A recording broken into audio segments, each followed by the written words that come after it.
Un argument de l'existence de Dieu est l'argument moral. Chaque culture dans l'histoire avait une forme de loi. Tout le monde a un sens du bien et du mal.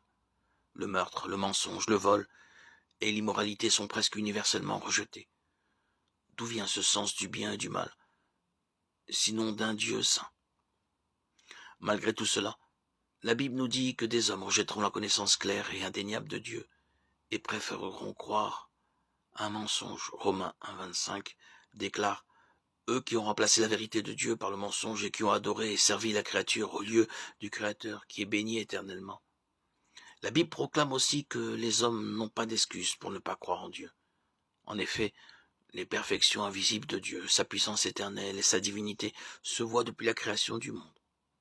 Elles se comprennent parce qu'il a fait. Ils sont donc inexcusables. Romains 1,20. Certains rejettent l'existence de Dieu parce qu'elle n'est pas scientifique ou qu'il n'y en a aucune preuve. La vraie raison est plutôt que si on admet qu'il y a un Dieu, cela implique qu'on est responsable devant lui et qu'on a besoin de son pardon. Romains 3,23.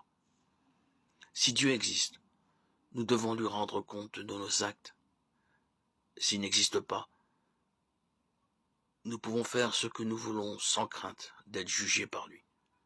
C'est pour cette raison que beaucoup de ceux qui nient l'existence de Dieu sont si fermement attachés à la théorie naturaliste de l'évolution, qui constitue une alternative à un Dieu créateur. Dieu existe, et tout le monde le sait au fond de lui. L'agressivité même avec laquelle certains nient son existence est un argument en sa faveur.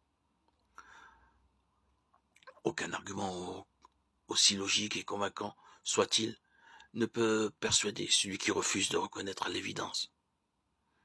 Au final, l'existence de Dieu doit être acceptée par la foi. Hébreux 11,6. Avoir la foi en Dieu n'est pas un grand saut dans le vide.